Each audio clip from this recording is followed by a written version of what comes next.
A 16-year-old boy stands in a Vienna classroom listening to his teacher explain that human beings are nothing more than machines.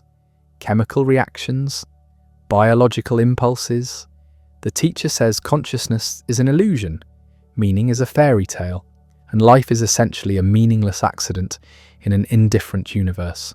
The boy raises his hand and asks a question that will define his entire existence. If that's true, why shouldn't I kill myself right now? The year is 1921, and Viktor Frankl has just challenged the fundamental premise of materialist philosophy with the bluntness only a teenager can muster. His teacher has no answer, but Viktor will spend the next 7 decades searching for one, a search that will take him through the depths of human suffering and to the heights of psychological insight. What he discovers will challenge everything we think we know about survival, meaning, and what makes life worth living. Vienna in the early 1920s was a city of contradictions. The Austro-Hungarian Empire had collapsed. War had shattered certainty. Freud walked these same streets, revolutionizing how we understood the human mind. But Viktor Frankl was already suspicious. He'd read Freud at 13, devouring the theories about unconscious drives and repressed desires. By 15, he was corresponding with the master himself, sending letters about the death instinct and receiving replies on Freud's personal stationery. But something didn't fit. Freud said we're driven by pleasure, by the need to satisfy our instincts. Alfred Adler, the other giant of Viennese psychology, said we're driven by power, by the will to overcome inferiority. Viktor looked at his own life and saw neither. What drove him wasn't pleasure or power. It was meaning, the desperate human need to find purpose in existence. He was born on March 26, 1905, in the Leopoldstadt district, Vienna's Jewish quarter. His father, Gabriel, was a civil servant in the Ministry of Social Service, methodical and devoted to helping others. His mother, Elsa, came from a prosperous Prague family, warm and cultured. Viktor was the middle child, sandwiched between an older brother, Walter, and a younger brother, Stella.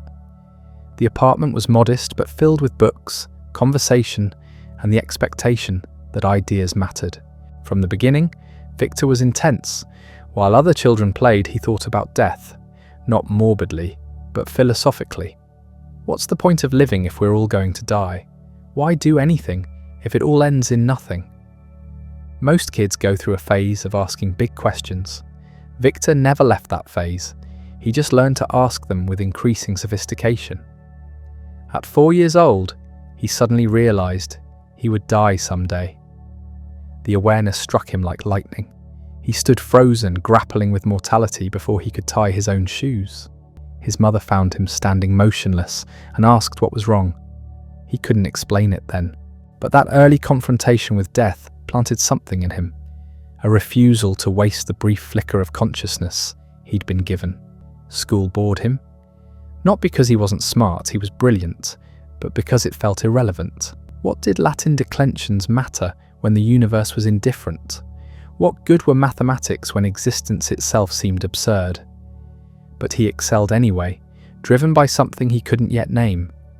That need for meaning, for significance, for some way to justify the strange fact of being alive.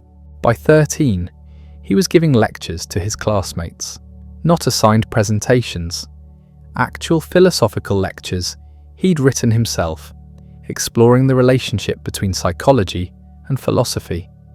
His teachers didn't know what to make of him.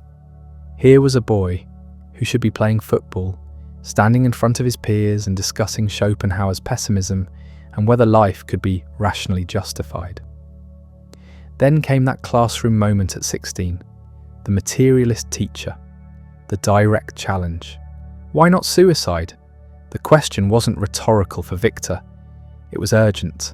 If we're just machines, if there's no meaning, if consciousness is just neurons firing, then what possible reason is there to continue? The teacher's silence was an answer in itself. The reigning philosophies of the age had no response to the simplest and most important question a human being can ask. Viktor turned to Freud's writings with renewed energy. Psychoanalysis at least took the inner life seriously. It said our thoughts and feelings mattered, even if they were just the product of childhood trauma and repressed sexuality. At 15, Viktor wrote an essay about the psychological origins of mimicry in psychoanalytic terms. He mailed it to Freud. To his astonishment, Freud wrote back and asked permission to publish it in the International Journal of Psychoanalysis. Imagine being 15 years old and having Sigmund Freud, the most famous intellectual in Europe, publish your work. Viktor was thrilled. But even then, doubts nagged at him. Freud reduced everything to drives, to the pleasure principle, to sexuality and aggression.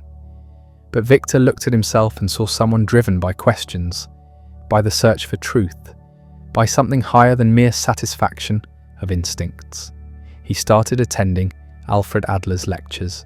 Adler had broken with Freud over this exact issue, arguing that humans aren't driven by pleasure, but by the will to power, the need to overcome feelings of inferiority and achieve superiority. This resonated more with Viktor. At least Adler acknowledged that humans strive for something beyond animal satisfaction. At least he saw the forward-looking, goal-oriented nature of human psychology. By 18, Viktor was deeply involved in Adler's circle. He published articles in Adler's journal. He gave presentations at Adlerian conferences. He was the rising star of individual psychology, Adler's brilliant young protege. But again, something wasn't quite right. Adler said we're driven by power, by the need to compensate for weakness. Viktor looked deeper and saw something else. We're driven by meaning, by the need to find or create significance in our existence. He began developing his own ideas quietly at first. What if the primary human drive isn't pleasure or power, but meaning? What if we can endure almost any suffering as long as we can find purpose in it? What if the question isn't whether life has meaning, but whether we have the courage to create meaning in the face of an indifferent universe? Adler noticed the divergence. In 1927, when Viktor was just 22, Adler expelled him from the Society of Individual Psychology. It was a painful break. Viktor had lost his mentor, his community, his professional home. But he'd gained something more valuable: intellectual independence. He was free to pursue his own vision of what psychology should be. Vienna in the late 1920s was electric with possibility. The city had recovered from the war's immediate devastation. Cafes buzzed with debate. Artists and intellectuals argued late into the night about the future of European civilization. Viktor enrolled in medical school at the University of Vienna, specializing in neurology and psychiatry. He wanted to understand the brain, yes, but more importantly, he wanted to understand the person who had the brain. During his medical training, he became obsessed with a specific problem: youth suicide. Vienna had an alarming rate of student suicides, young people killing themselves over failed exams, romantic disappointments, or simple despair about the future. This wasn't just an academic interest for Viktor. Remember, he'd confronted the suicide question himself at 16.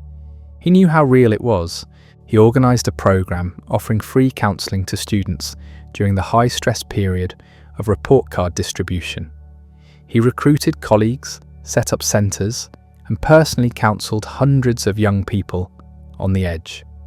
The programme was remarkably successful. In the year it operated, not a single Viennese student died by suicide during report card season. Not one. It was Viktor's first proof that his ideas worked, that addressing the meaning question directly could save lives. But Europe was darkening. By the early 1930s, the Nazi Party had taken power in Germany. Austria remained independent, but the pressure was building. Anti-Semitic rhetoric increased.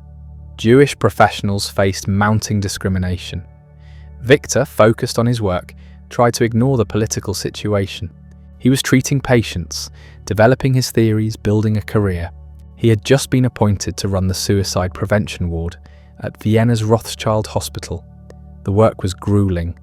He treated thousands of patients, many of them suicidal, most of them poor.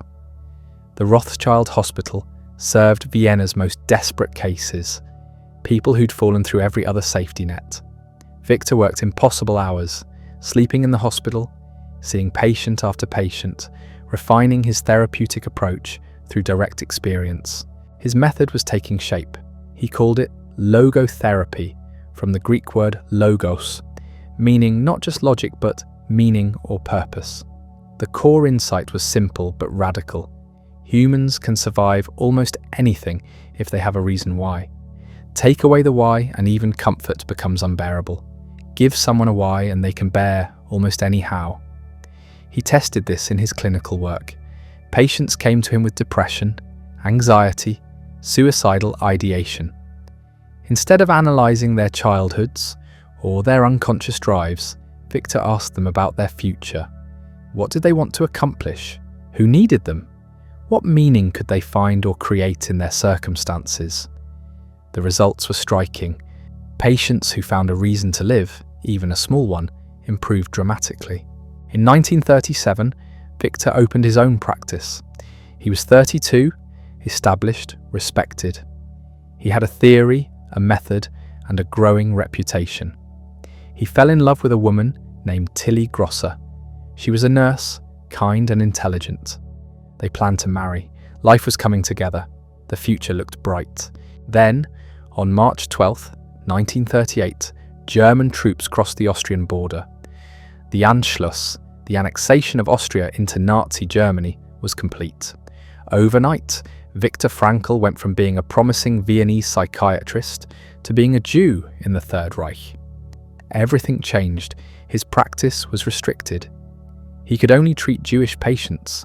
His hospital position became precarious. The laws tightened like a noose. Jews couldn't own businesses, couldn't marry non-Jews, couldn't appear in public spaces. Tilly wasn't Jewish. The relationship became illegal. They separated, not because love had died, but because the state had made their love a crime. Viktor was alone again, watching his world collapse. His parents, his siblings, everyone he knew faced the same nightmare. The question was no longer theoretical. It was brutally concrete. How do you find meaning when everything is being taken from you? In 1941, Viktor received a visa to America. The United States was still neutral. He could escape. His parents couldn't get visas, but he could. He held the document in his hands, his ticket to safety, to survival, to continuing his work in freedom. He should have left. Every rational calculation said to leave, but something stopped him. If he left, his elderly parents would face the Nazi terror alone. What kind of man abandons his parents to save himself? What kind of meaning could he find in survival purchased at that price? He let the visa expire. Years later, people would ask him why. He would tell them about walking past his father's home and seeing a piece of marble on the table. His father explained it was a fragment from the destroyed synagogue, part of the tablet containing the 10 Commandments. The specific commandment visible on the fragment was, "Honor thy father and thy mother." Viktor took it as a sign. Perhaps it was just a piece of rubble, but it gave him the answer he needed. He would stay. The decision to stay sealed his fate, but Viktor couldn't have known how completely. In 1942, he married Tilly, in secret despite the prohibition. Love, it seemed, mattered more than law. They had 9 months together before the deportations began. September 1942. The summons came. Viktor, his wife, his parents, everyone. They were ordered to report for transport to Theresienstadt, the so-called model ghetto in Czechoslovakia.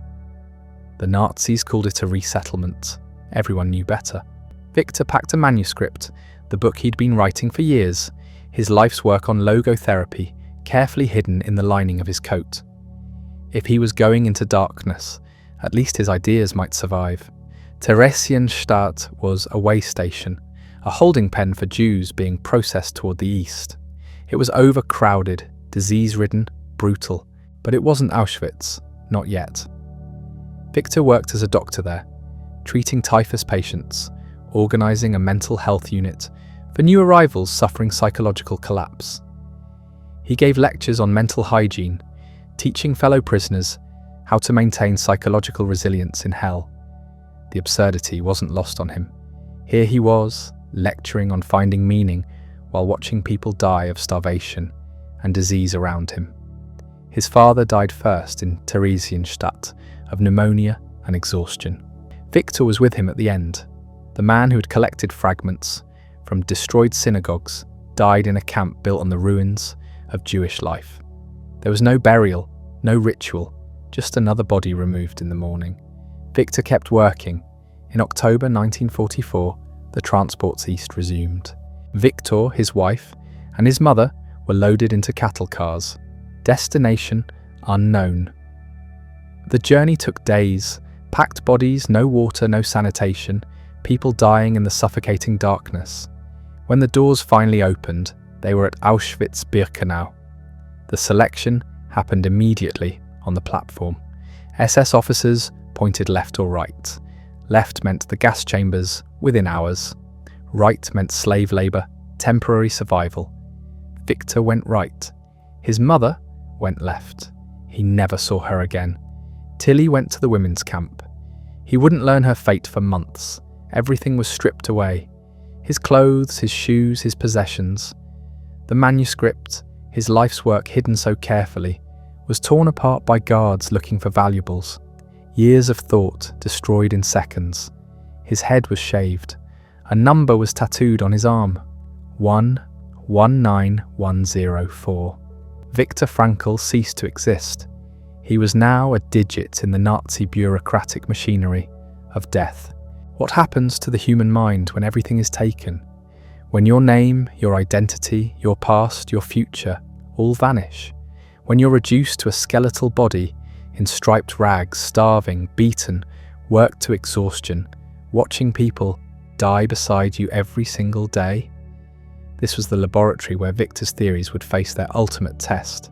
The camps operated on a logic of dehumanization so complete it defied comprehension.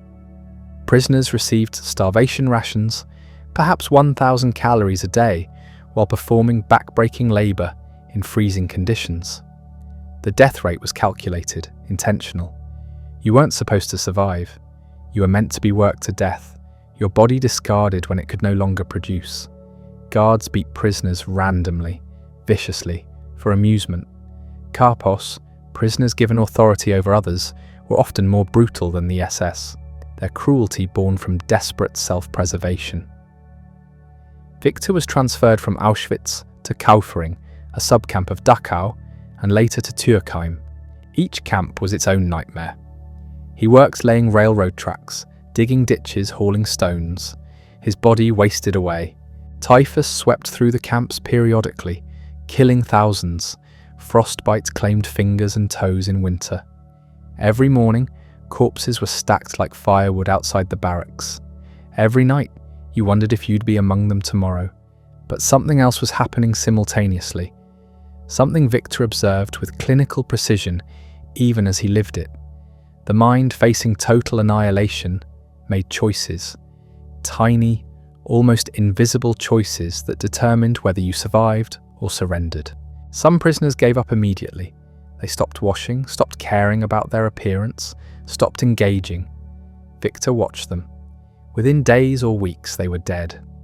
Not from execution or disease necessarily, but from internal collapse. They lay down in their bunks and didn't get up. The body followed the mind's decision to quit.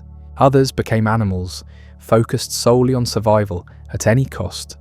They stole bread from dying men, collaborated with guards, abandoned any moral constraint. Some survived this way, but Viktor noticed they lost something essential. They lived, but what lived wasn't quite human anymore. A third group, small but significant, maintained what Viktor called spiritual freedom. Despite everything, they made choices about how to respond.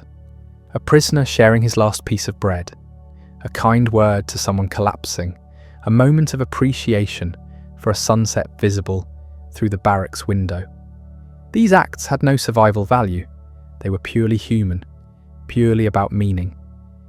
Viktor made a deliberate choice. He would observe. He would turn this horror into data, into understanding.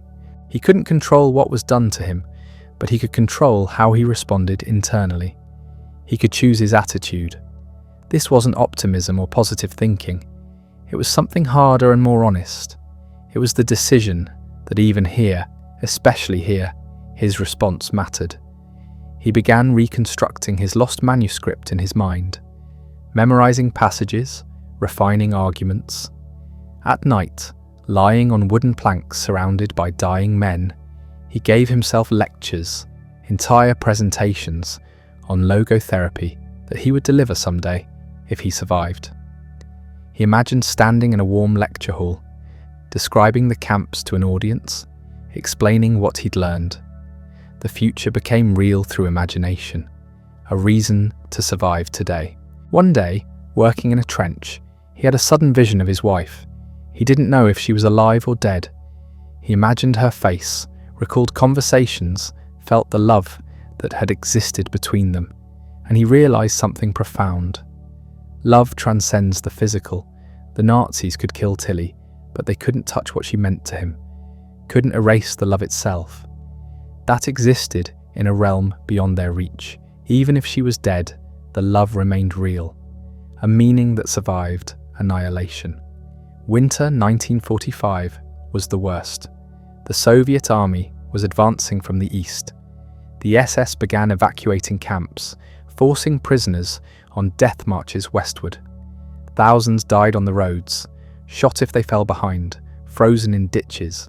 Viktor survived a march from Kaufering to Turkheim, somehow staying on his feet when stronger men collapsed. In Turkheim, typhus struck him. Fever, delirium, his body finally giving out after years of abuse. He should have died. Most typhus patients in the camps did. But Viktor had something left to do. He asked for paper, scraps, anything. While delirious with fever, he began writing again, reconstructing his manuscript in shorthand on stolen bits of paper, hiding them in his clothing. If he died, maybe someone would find them. His body was covered in lice, the typhus carriers. He was skeletal, barely conscious. Other prisoners prepared to carry his corpse out in the morning, but morning came and he was still breathing. Then another morning, slowly, impossibly, the fever broke. April 1945. Rumours spread through Turkheim. The Americans were close. The SS guards were nervous, disappearing at night. Then one morning the guards were gone. Prisoners emerged from barracks cautiously, expecting a trap. But the camp was abandoned. Hours later, American tanks rolled through the gate. Liberation. The word seems too clean for what it actually meant. Viktor was free, technically, but free to what? He weighed less than 90 pounds. Most of his family was dead. His wife's fate was unknown. His home, his practice, his entire former life was ash. Many survivors died in the days after liberation, their bodies unable to handle real food after years of starvation. Others went mad. The psychological pressure they'd suppressed under survival conditions finally erupting. Viktor walked out of Turkheim in April 1945, a ghost in striped rags. He made his way back to Vienna, a journey of hundreds of miles through a devastated landscape. Germany was rubble. Austria was occupied. The world he'd known was gone. In Vienna, he searched for survivors. His sister Stella had escaped to Australia before the war. She survived. His brother Walter had tried to escape to Italy. He died in Auschwitz. His wife Tilly had been transferred from Auschwitz to Bergen-Belsen. She died there in the final weeks before liberation, of typhus or starvation or simply exhaustion. The exact date was unknown. Viktor learned this from a survivor who'd been with her. She was gone. His parents, his wife, his brother dead. His manuscript destroyed. His home occupied by strangers. His practice dissolved. He was 40 years old and had nothing. What meaning could possibly exist in this? This is where most stories would end, in despair. But Viktor did something extraordinary. Within months of liberation, still processing his grief, Still regaining weight and health, he began writing. Not slowly, not carefully, but in a fever of urgency. He dictated his experiences to assistants, writing for 16 hours a day, reconstructing from memory what he'd lost and adding what he'd learned. In 9 days, he produced the first draft of the book that would become man's search for meaning. He wrote it in German, titled it Ein Psycholog erlebt das Konzentrationslager. A psychologist experiences the concentration camp. It was published in 1946 in Vienna, barely a year after liberation. The book had 2 parts. The first described life in the camps with clinical precision and devastating honesty. No sentimentality, no dramatization, just the truth of what dehumanization looks like and how human beings respond. The second part explained logotherapy, the theory he'd developed before the war and tested in the ultimate laboratory of suffering. The thesis was simple but revolutionary. Everything can be taken from a person except one thing: the freedom to choose one's attitude in any given set of circumstances. We cannot always control what happens to us, but we can always control how we respond. Meaning is not something you find. It's something you create through your choices, especially your choices in suffering. The book found immediate resonance in post-war Europe. Here were millions of people sitting in ruins, grieving unimaginable losses, asking the same question Viktor had asked. How do we go on? His answer wasn't comfort, it was challenge. You go on by choosing to. You go on by finding or creating a reason, even a small one. You go on because giving up is also a choice and you're free to choose otherwise. Viktor rebuilt his life systematically. He returned to his medical practice, treating patients again. He remarried in 1947 to Eleonore Schwint, a nurse. They would stay married for 50 years until his death. They had a daughter, Gabriele. He resumed teaching at the University of Vienna. He gave lectures, first locally, then internationally. The book, initially a small publication, began to spread. In 1959, it was translated into English under the title Man's Search for Meaning. That's when it exploded. America was prosperous, comfortable, but spiritually hungry. People had everything materially, but felt empty. Viktor's message that meaning comes from within, from choice and responsibility, not from circumstances or possessions, struck a chord. The book sold millions of copies. It's never gone out of print. It's been translated into dozens of languages. A Library of Congress survey named it one of the 10 most influential books in America. All from 9 days of writing by a man who'd lost everything. But the story doesn't end with literary success. Viktor didn't stop at writing. He built an entire movement. Logotherapy, his third Viennese school of psychotherapy, after Freud's psychoanalysis and Adler's individual psychology, needed structure. It needed training programs, practitioners, institutions. Viktor spent the next 4 decades constructing that framework with the same systematic determination he'd applied to survival. He founded training institutes in Vienna and later around the world. He developed clinical protocols, therapeutic techniques, assessment methods. He wrote over 30 books elaborating on logotherapy's principles and applications.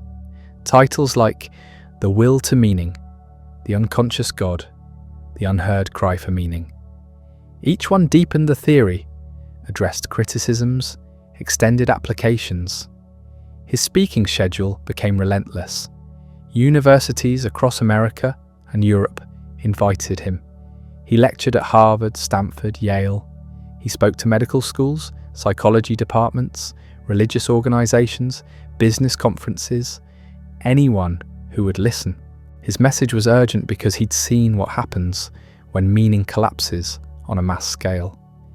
He'd watched an entire civilization descend into nihilism and produce industrial genocide. The lectures were mesmerizing. His Viennese accent never faded.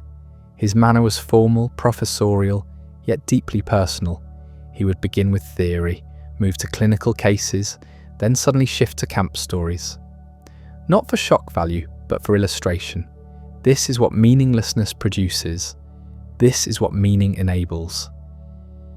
The contrast was devastating. Students and colleagues described him as demanding but generous. He expected precision in thinking and rigor in application. Sloppy therapy, he believed, could harm people, but he mentored extensively, answering letters from around the world, supervising dissertations, encouraging research. He also had quirks. He was an avid mountain climber, well into old age, summiting peaks in the Alps as a form of meditation and challenge. He earned his pilot's license at 67. When asked why, he said he'd always wanted to rise above and see things from a different perspective. The metaphor was obvious, but he meant it literally too. His therapeutic approach was active, directive, paradoxical. Unlike traditional psychoanalysis, where the therapist remains neutral and interpretive, Viktor challenged patients directly. He used techniques like paradoxical intention, where he'd instruct patients to intentionally do or wish for the very thing they feared. A person afraid of blushing would be told to try to blush as much as possible. The anxiety would collapse because you can't fear what you're deliberately choosing. Another technique, de-reflection. People suffering from anxiety often become hyper-aware of their symptoms, which intensifies them. Viktor would redirect their attention outward, towards something meaningful beyond themselves. Stop monitoring your heartbeat. Focus on the person you're helping or the task you're completing. Meaning dissolves self-obsession. He treated patients with phobias, depression, addiction, existential despair. His success rate was notable, though he'd be the first to say no therapy works for everyone. What distinguished logotherapy was its refusal to reduce humans to mechanisms. You're not just a product of drives or conditioning, you're a being capable of choice, and that capacity remains even in the worst circumstances. Critics emerged naturally. Some psychologists dismissed logotherapy as simplistic or overly philosophical. Freudians argued he ignored unconscious drives. Behaviorists said he couldn't measure meaning scientifically. Religious thinkers worried he was secular. Secular thinkers worried he was too religious. Viktor addressed each criticism methodically. To Freudians, yes, unconscious drives exist, but humans are more than drive reduction machines. We seek meaning, not just pleasure. To behaviorists, meaning can be studied through its effects on behavior, health, resilience. To religious critics, logotherapy doesn't require God, but doesn't exclude God either. It's compatible with any worldview because meaning transcends ideology. To secular critics, I'm not imposing religion. I'm recognizing that humans ask transcendent questions whether or not they believe in transcendence. The debates sharpened his thinking. He revised, clarified, strengthened his positions. By the 70s and 80s, logotherapy had established itself as a legitimate school with training programs, certifications, clinical applications worldwide, but the core message never changed. Life asks questions of us. We don't get to ask why me, why this, why now and expect cosmic answers. Instead, life asks, what will you do with this? How will you respond? What meaning will you create here? That shift from demanding meaning from life to accepting life's demands on you was the pivot point. Patients who made that shift, Viktor observed, found relief, not because their circumstances improved, but because their relationship to circumstances transformed. You're no longer a victim of fate, you're a participant in creating response. One case he often cited involved an elderly general practitioner who came to Viktor years after his wife's death.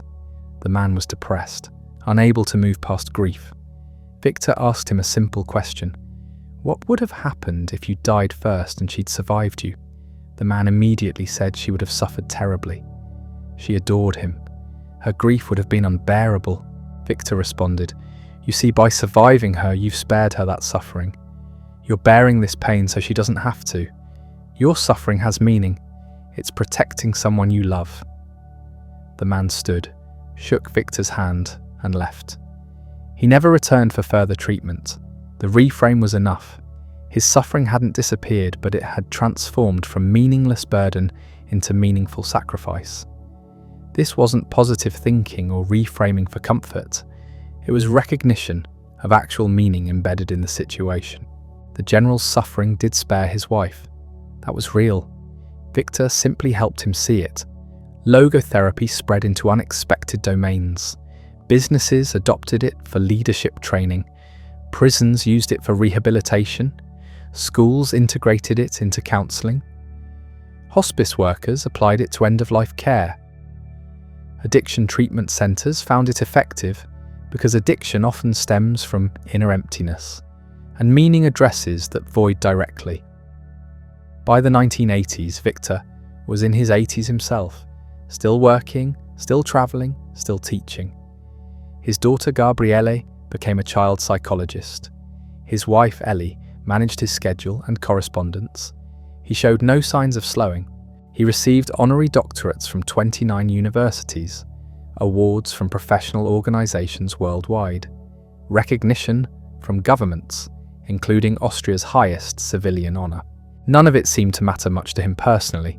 He was polite, grateful, but the work mattered more than the accolades. What did matter was impact. He wanted logotherapy to reach people who needed it. He wanted the lessons from the camps to prevent future camps. He believed the existential vacuum, the sense of meaninglessness plaguing modern society, was dangerous. Not just individually, but collectively. A society that believes nothing matters is capable of anything. He watched the Cold War arms race with alarm. Two superpowers pointing annihilation at each other. And for what? Ideology, abstractions. The dehumanization he'd witnessed in the camps was now scaled to planetary potential. The need for meaning, for recognition of human dignity and responsibility, felt more urgent than ever. He also watched the rise of consumerism and materialism in the West. People chasing comfort, pleasure, distraction, filling the void with possessions and entertainment. He didn't judge them harshly. He understood. When you don't know what life is asking of you, you default to seeking pleasure or numbing pain. But it doesn't work. The emptiness remains. His prescription wasn't asceticism or suffering for its own sake. He enjoyed life. He loved music, particularly opera. He appreciated good food, good company, laughter. But these were accompaniments to meaning, not substitutes for it. Pleasure arises naturally when you're living meaningfully. Pursued directly, it evaporates. Students would ask him how he'd survived the camps psychologically. What was his personal source of meaning? He'd mention his wife, the hope of reunion, his manuscript, the determination to rewrite it, his professional mission, helping others find meaning, but also something simpler. Each day, he chose to be decent, to share bread when he had any, to comfort the dying, to resist dehumanization internally, even when externally it was total. Those small choices accumulated into a life worth living even there. That answer frustrated some people. They wanted a grand revelation, a secret technique. But Viktor insisted there was no secret. You choose, you act, you find or create meaning through your choices. That's all, and that's everything. The question he heard most often: how do you forgive? How did you move past hatred toward your captors? His answer was careful. He didn't forgive collectively. Collective guilt is meaningless. But he refused to hate collectively either. Collective hatred is equally meaningless. Some guards were sadistic, others were conflicted. A few showed small kindnesses. They were individuals making choices, just as prisoners were.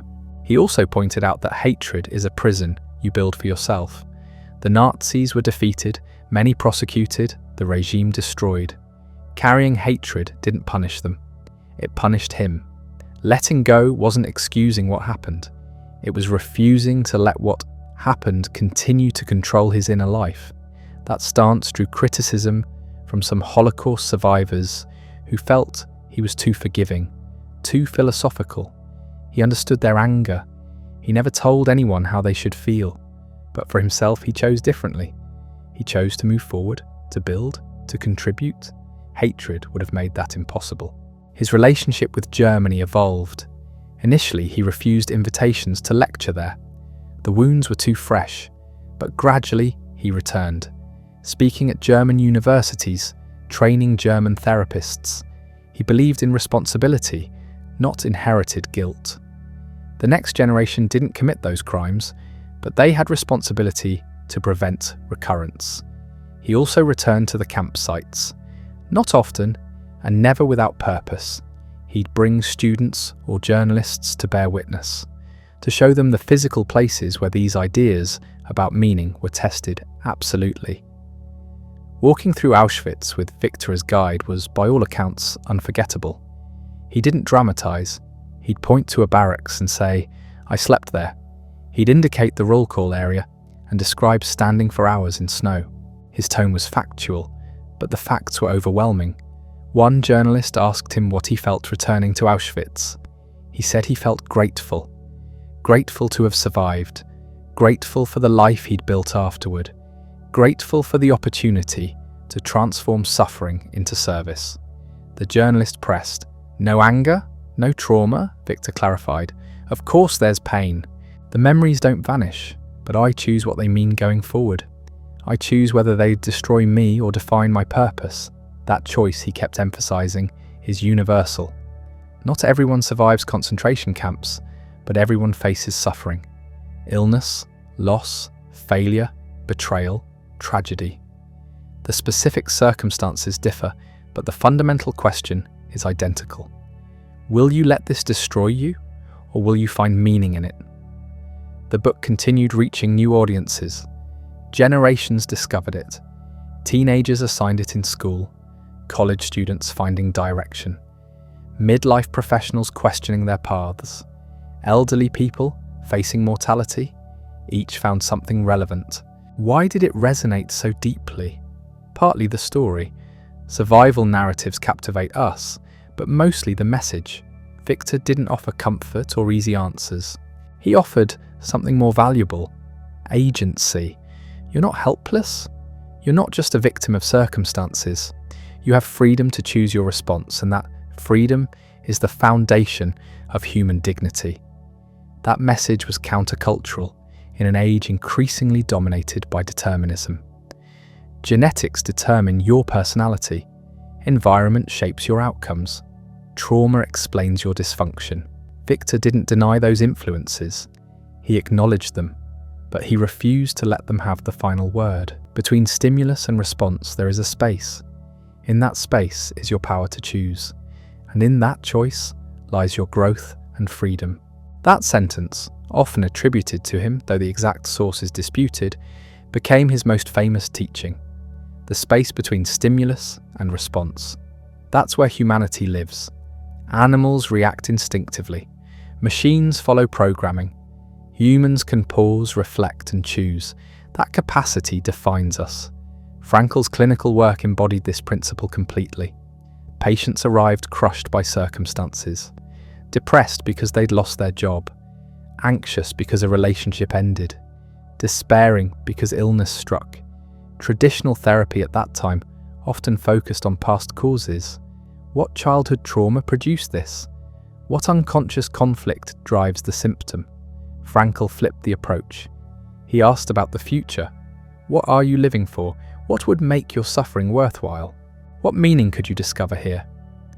One case became legendary among his students.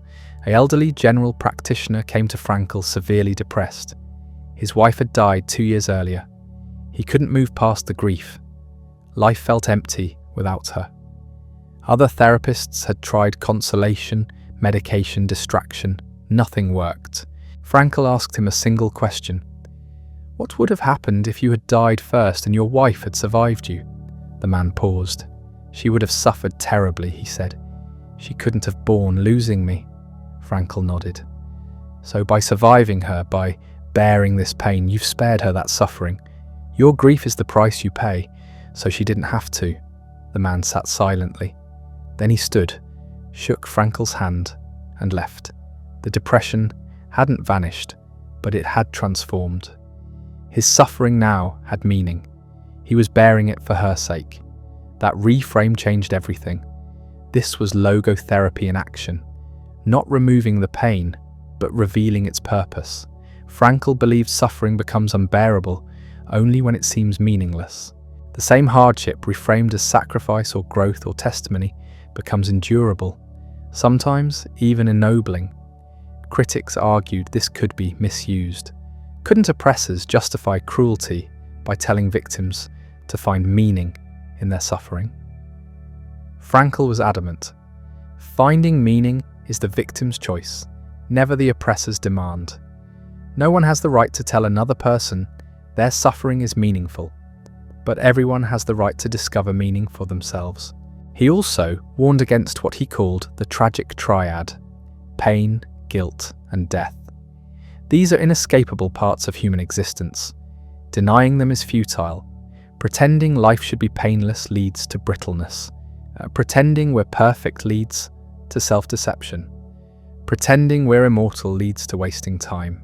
Maturity means accepting the tragic triad and asking how to live meaningfully despite it. His therapy sessions were famously brief.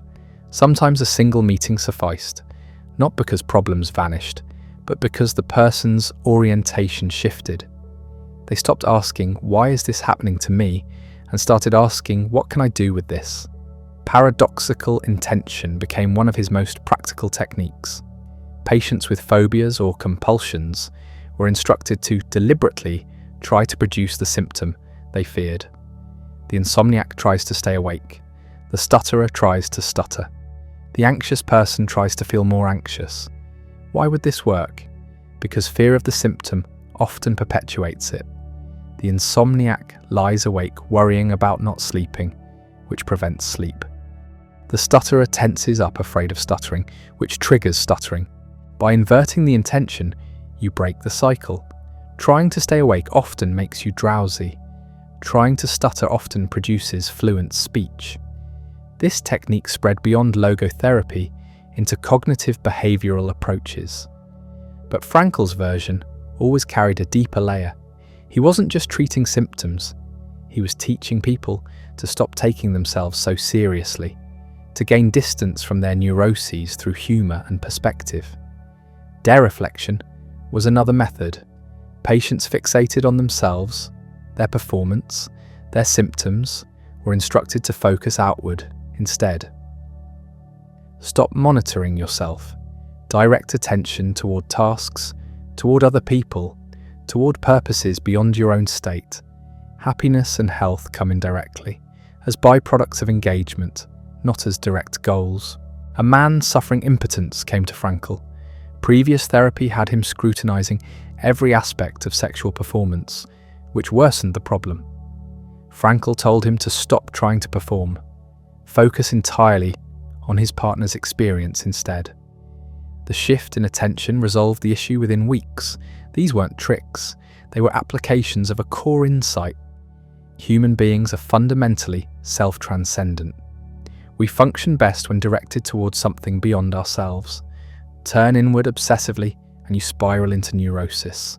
Turn outward toward meaning and you discover capability you didn't know you possessed. Frankl's schedule became overwhelming. The clinic, the hospital rounds, the lectures, the writing, the correspondence, letters arrived daily from around the world. People sharing their stories, asking advice, seeking hope.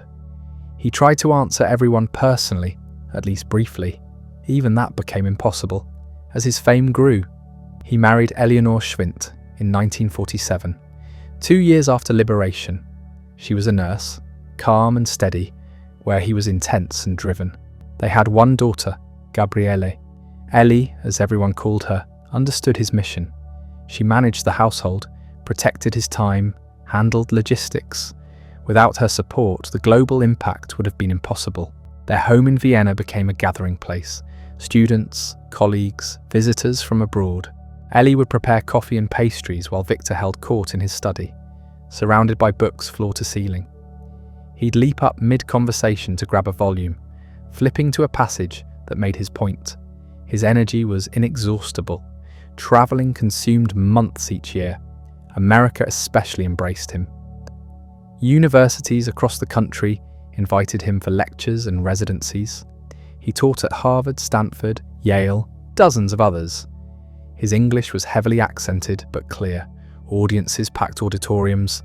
Standing room only became standard. What struck people who met him was the absence of bitterness. Here was a man who'd lost everything, who'd witnessed humanity's worst, and he radiated warmth. He laughed easily. He was curious about others, asking questions, genuinely interested in their lives. He didn't perform the role of survivor or sage. He was simply present, engaged, alive. Students who trained with him described a demanding teacher. He expected rigor.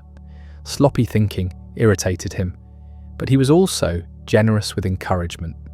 If you worked hard, if you cared about helping people, he'd invest endless time mentoring you. Former students scattered across continents, building careers in psychology, psychiatry, counselling. Many described him as the most influential figure in their professional development. His writing continued. He published over 30 books eventually, though none matched the impact of man's search for meaning. Some explored logotherapy's technical aspects. Others addressed broader philosophical questions. The Doctor and the Soul outlined his therapeutic approach systematically.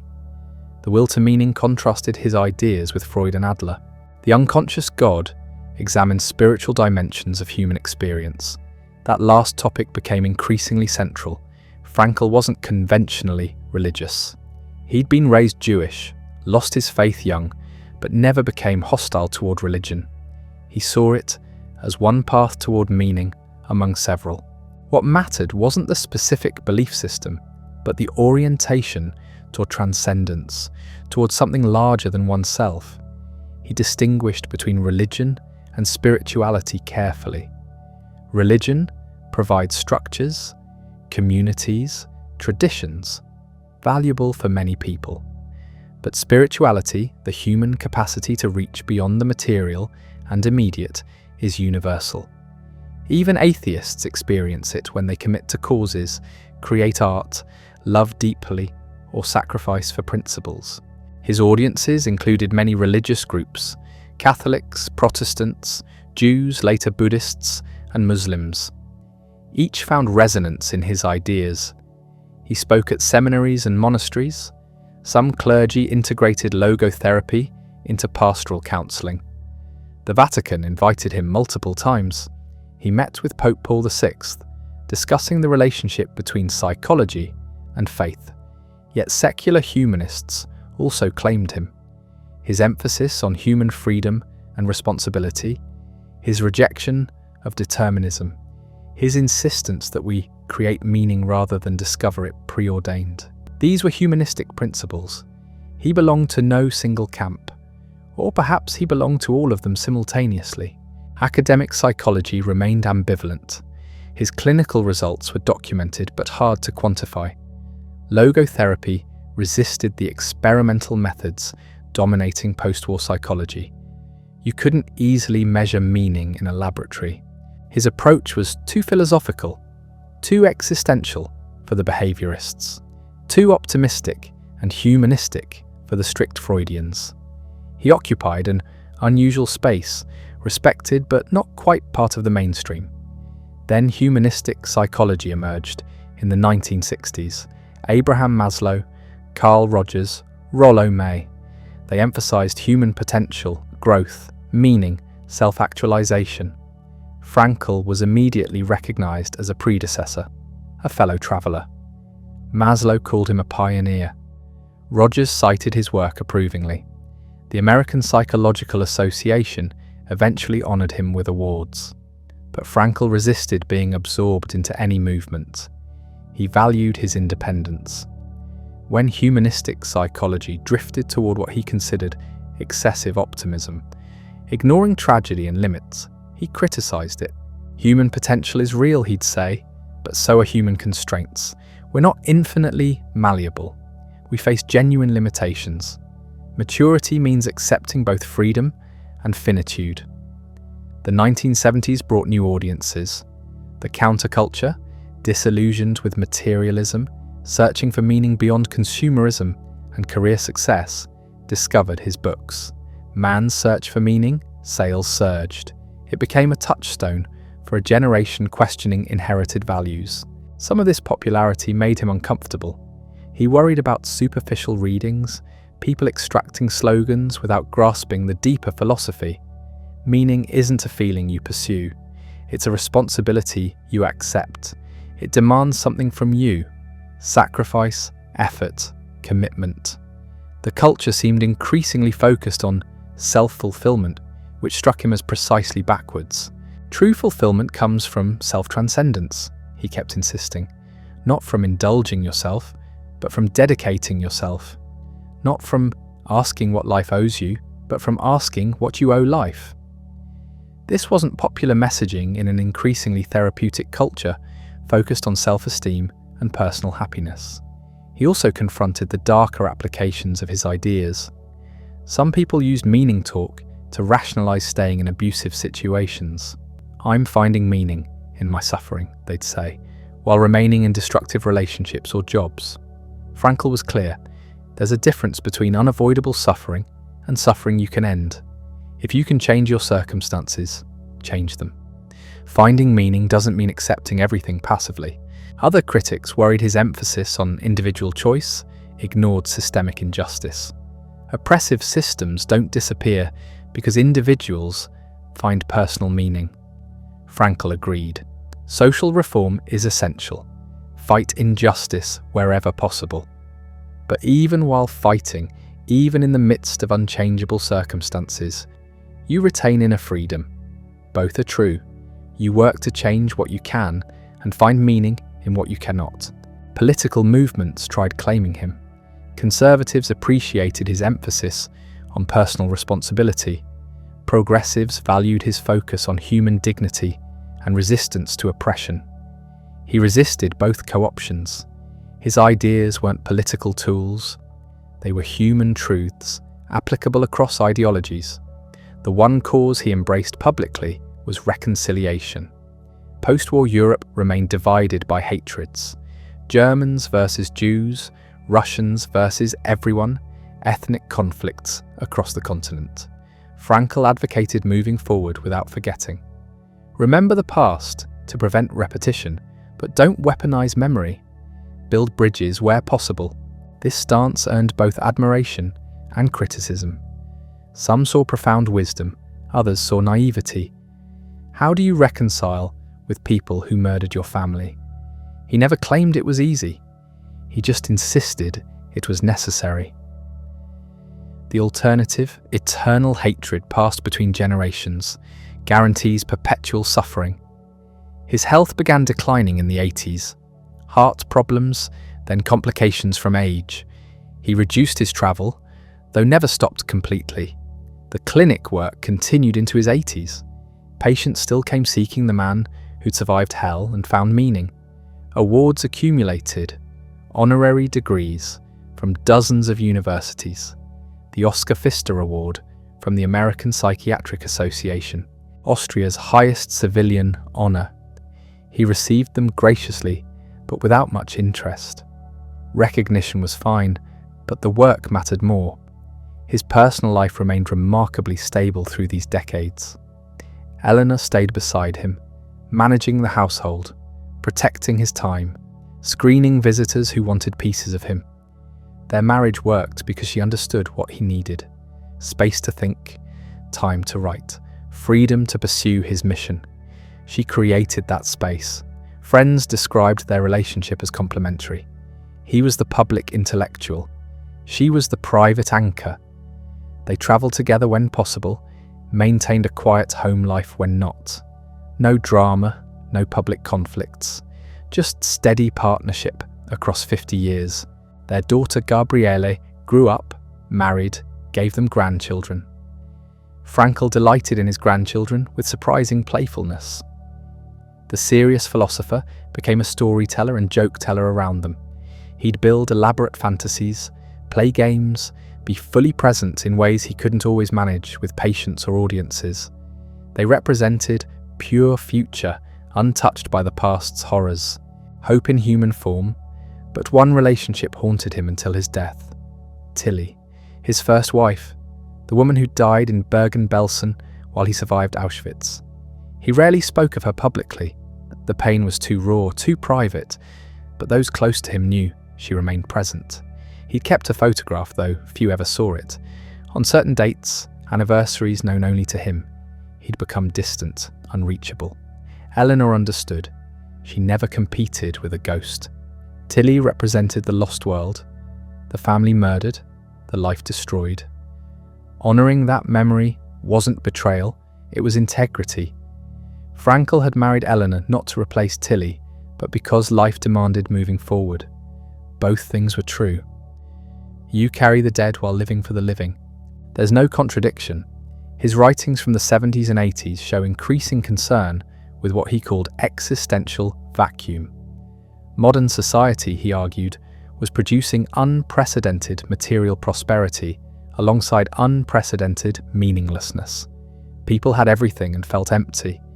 Depression rates were rising, suicide rates climbing, not from poverty or oppression, but from purposelessness. The problem was freedom itself, paradoxically. Previous generations had clear scripts. Your religion told you how to live. Your social class determined your options. Your family decided your profession. These constraints were oppressive, yes, but they provided structure. Meaning was inherited, not created. Now, especially in wealthy democracies, people faced radical freedom. Choose your career, your relationships, your values, your identity. Create yourself from scratch. This liberation was real and valuable. But it came with terrible responsibility. Many people froze. Without inherited meaning, they found no meaning at all. The vacuum at the center of modern life. His prescription remained consistent. Meaning comes from three sources. First, creating something or doing something significant. Work that matters, projects that serve others, contributions that outlast you. This doesn't require fame or fortune. A teacher shaping young minds, a parent raising children, a craftsman making beautiful things. All legitimate sources of meaning. Second, experiencing something or encountering someone. Beauty in nature or art, love in relationships, truth in learning. The capacity to be moved, to appreciate, to connect. This is receptive rather than active meaning, but equally valid. You don't have to produce to matter. Sometimes receiving is the point. Third, the attitude you take toward unavoidable suffering. This was his unique contribution. When you can't change circumstances, you can still choose your response. The dignity in how you face hardship, the growth that comes through adversity, the example you set for others. This transforms suffering from meaningless burden into meaningful experience. He added a crucial caveat as he aged. Don't seek suffering.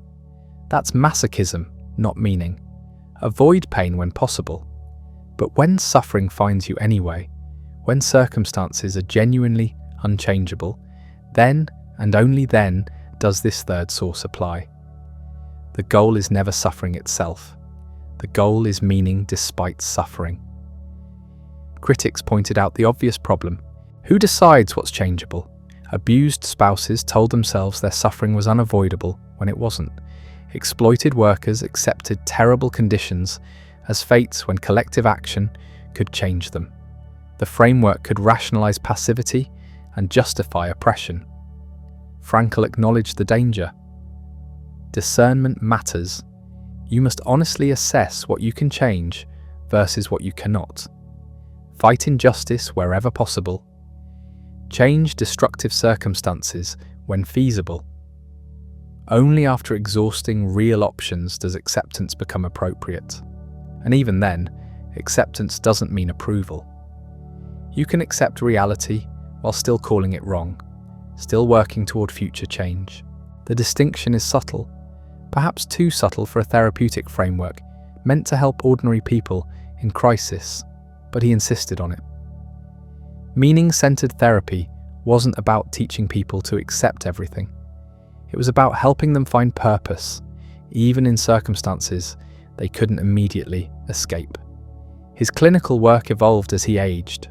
Younger therapists now implemented logotherapy while he supervised and taught. The original techniques, paradoxical intention and dereflection, were refined and expanded. New applications emerged. Addiction treatment programs incorporated meaning-centered approaches.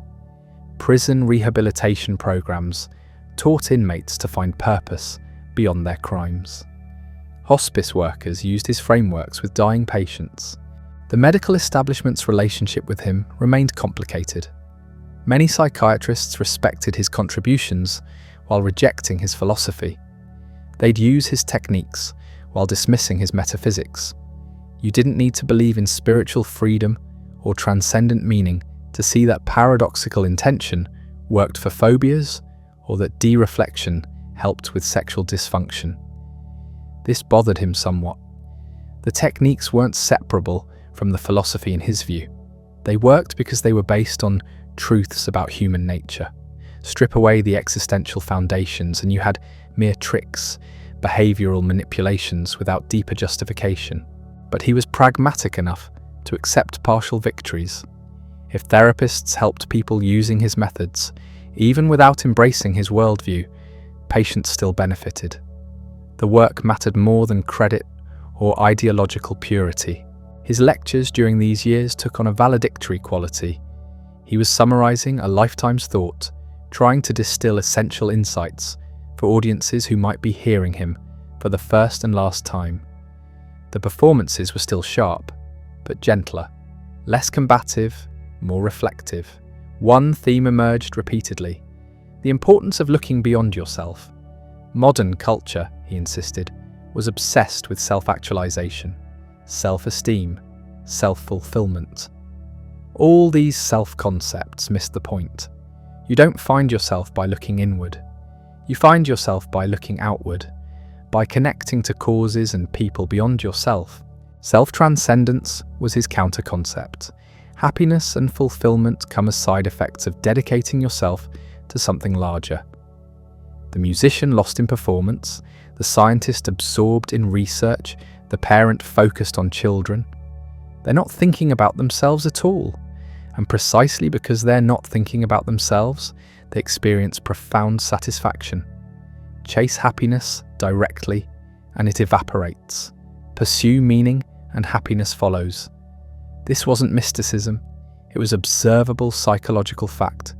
The happiest people weren't those focused on being happy. They were people engaged in meaningful work, relationships, and causes. He worried this message was losing ground. Therapeutic culture increasingly treated the self as the ultimate reference point. How do you feel? What do you need? What serves your growth? These weren't wrong questions, but they were incomplete. They missed the relational dimension. You exist in connection to others, in service to values, in response to demands life makes on you. The question isn't what you want from life. The question is what life wants from you. Each person, each situation, each moment poses a unique question. Your job is to respond responsibly. That's literally the word's meaning, responsibility. The ability to respond to life's demands. This flips conventional wisdom. Most people think meaning comes from getting what you want. Frankl insisted meaning comes from giving what's needed. The shift is everything. One orientation leaves you perpetually dissatisfied. The other provides lasting purpose. His students remember him as demanding but never cruel. He expected rigor, preparation, intellectual honesty. Sloppy thinking annoyed him. Lazy arguments frustrated him. But personal kindness balanced professional strictness. He remembered details about students' lives, asked about their families, offered encouragement during difficult times. Several students became prominent logotherapists themselves, spreading his ideas to new countries and contexts. The Viktor Frankl Institute in Vienna became an international centre. National societies formed in America, Germany, Argentina, Brazil. The ideas were taking root beyond their originator. This pleased him, but also worried him. Ideas get distorted in transmission. People would teach logotherapy without understanding its foundations. They'd reduce profound philosophy to self-help platitudes. The depth would be lost. He couldn't control this process, but he could try to preserve the core insights in writing. His books from the 80s attempted this preservation. He revisited old themes with new clarity, responded to critics, addressed misunderstandings. The writing was less fiery than his early work, but perhaps wiser. The polemical edge had softened. The certainty remained. One project consumed his final years. A comprehensive statement of his philosophical anthropology, not therapy techniques or case studies, but a systematic account of what it means to be human. The work was published in German as Der Mensch vor der Frage nach dem Sinn, the unheard cry for meaning in English. It represented his mature synthesis. The argument runs like this: humans are unique among creatures in our capacity for self-transcendence. We can step back from ourselves, observe our own thoughts, choose our responses. This creates radical freedom. We're not determined by drives or conditioning. We're self-determining beings who create ourselves through choices. But freedom without meaning produces despair. If nothing matters, if all choices are equally arbitrary, then freedom becomes burden. Existential vacuum results. This is the modern condition. Unprecedented freedom, insufficient meaning. The solution isn't returning to old certainties. You can't unknow freedom. Religious and cultural authorities have lost their automatic power. That's irreversible. The solution is helping people discover personal meaning, not imposing meaning from outside, but awakening their capacity to find it themselves. Each person's meaning is unique. There's no universal answer. Your purpose isn't the same as mine. Your response to life's questions will be different. But everyone has purposes waiting to be discovered. They're found in work, love, and courageous suffering. They're found by looking beyond yourself to what needs doing. This is his final answer to nihilism. Meaning isn't arbitrary invention. It's genuine discovery. Life really does make demands. Situations really do call for specific responses. Values really do exist, not as abstract universals, but as concrete particulars. This moment, this person, this situation calls for this response. You discover it through conscience, through your sense of what's right, through attention to what's needed. The book received mixed reviews. Philosophers found it unsystematic. Therapists found it too abstract. General readers found it difficult. But students of his thought recognized it as his testament. Everything he'd learned, everything he believed, compressed into one volume. His health deteriorated through the late 80s. Heart problems worsened. He required oxygen at times. The clinic work finally stopped. He could no longer maintain the schedule. Patients were referred to colleagues. The active phase of his career was ending, but his mind remained sharp. He continued writing, though more slowly. Correspondence with students and colleagues around the world continued. Visitors still came, though fewer and more carefully screened. He tired easily, but could still engage intensely when energy allowed. Eleanor's health was also declining. They were aging together, two people who'd built a life in the ruins of catastrophe. Their conversations turned increasingly backward. Memories of earlier years, people now gone, the strange journey they'd travelled together. He maintained his conviction about meaning until the end. Life was meaningful despite everything. The camps hadn't disproven this. They'd confirmed it. The capacity for human dignity under impossible conditions, the choices people made, even in hell, the love that persisted through horror. These weren't illusions. They were the deepest truth about human existence. His final interviews show a man at peace. No bitterness, despite his losses. No despair, despite his knowledge of evil. just quiet insistence that life makes sense, that meaning is real, that human beings possess irreducible dignity. The philosopher who'd survived hell by finding meaning in it was preparing for the final meaning-making task, death itself, the ultimate unavoidable suffering, and the ultimate test of whether his philosophy could bear the weight of actual lived experience. Viktor Frankl died on September 2nd, 1997, at his home in Vienna. He was 92 years old. Eleanor had passed away just months before. After 67 years together, they were separated only briefly. His death was quiet, unremarkable in its circumstances. No dramatic final words recorded, no deathbed revelations. Just an old man reaching the natural end of a long life. But the manner of his dying mattered less than how he'd lived.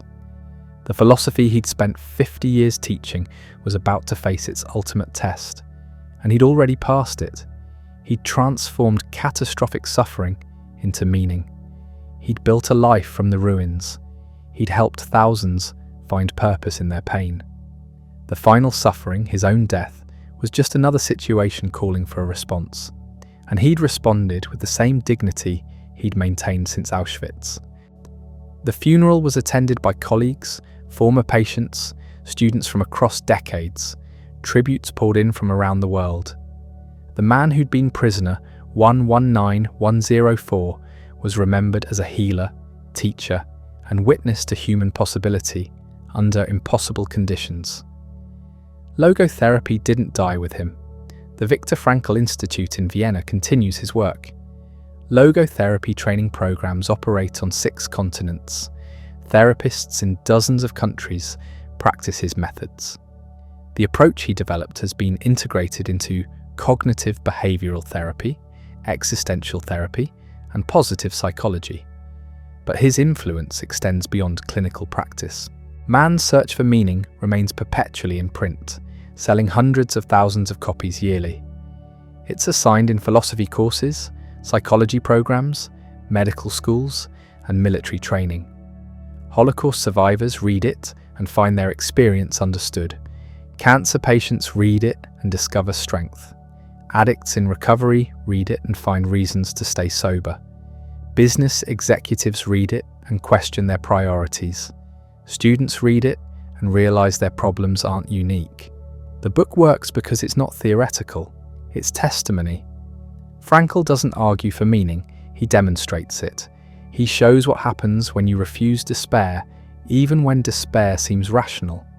He proves that inner freedom exists even when outer freedom is stripped away.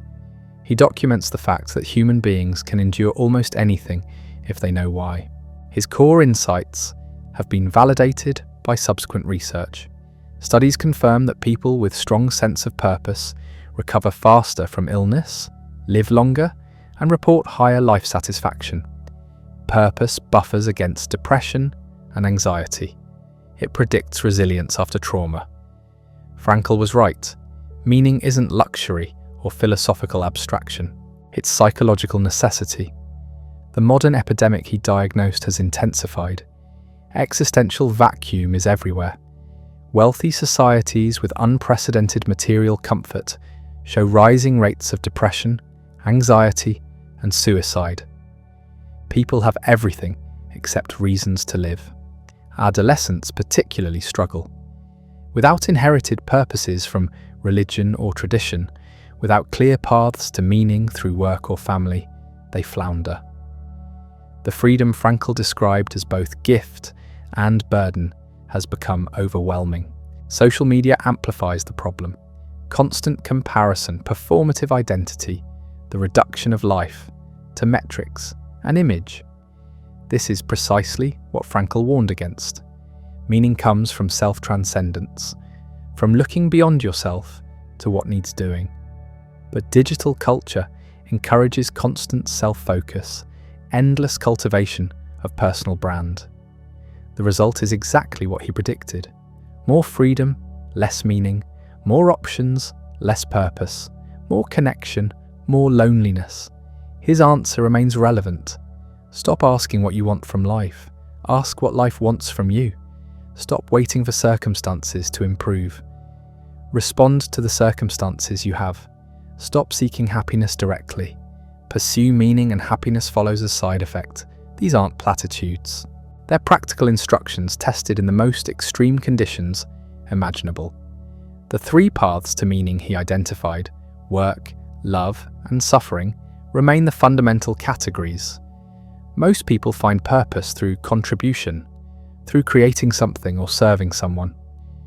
This is the work path, not career necessarily, but the sense that your actions matter, that you're adding something to the world. Parents find it raising children. Artists find it making beauty. Teachers find it shaping minds. Activists find it fighting injustice. The specific content varies infinitely, but the structure is the same. You're part of something larger than yourself. Love provides meaning through connection. Not romantic love exclusively, though that's one form. Any genuine encounter with another person, any moment where you truly see someone and are truly seen. Friendships, family bonds, the relationship between therapist and patient. Love in Frankl's sense means recognizing the unique, irreplaceable value of another human being.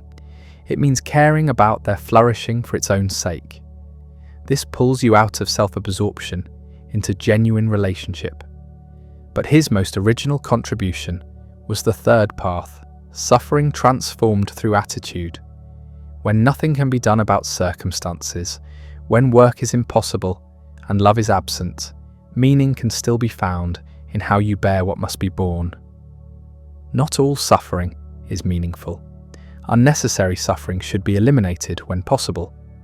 But necessary suffering, unavoidable pain, can be redeemed through the stance you take toward it. This was his discovery in the camps, and it remains his most challenging teaching. Modern culture rejects this idea instinctively. We're taught that suffering is purely negative, always to be avoided or eliminated. Entire industries exist to numb pain, distract from difficulty, provide escape. Suffering is treated as malfunction, something gone wrong. But Frankl insists otherwise. Suffering is inevitable. Trying to avoid it entirely leads to shallow living. What matters is response. Do you let pain destroy you, or do you use it to grow? Do you become bitter, or do you become deeper?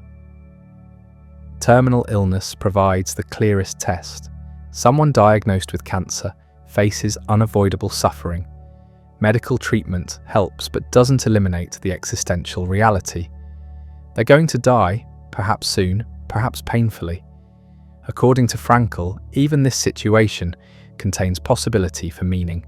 How they face death, how they relate to loved ones during remaining time, what they learn about what matters, how they model courage for others.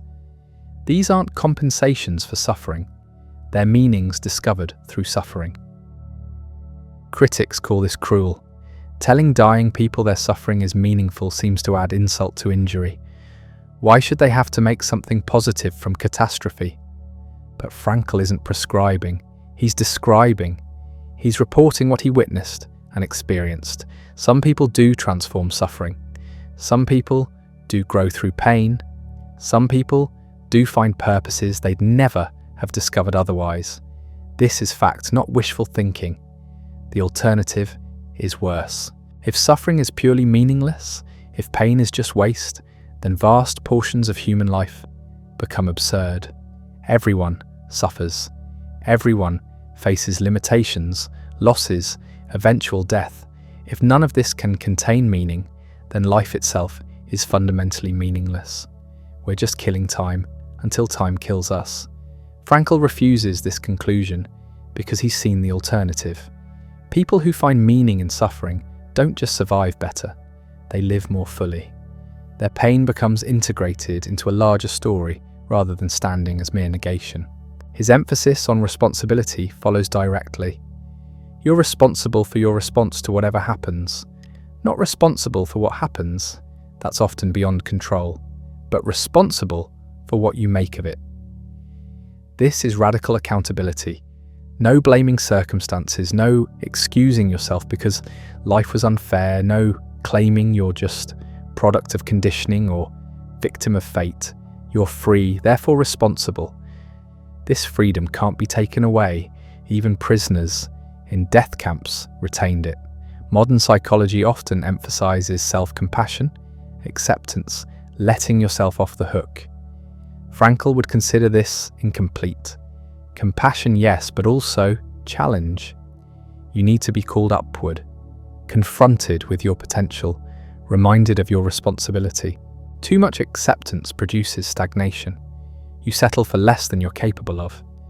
Therapy, in his view, should provoke growth, not just provide comforts.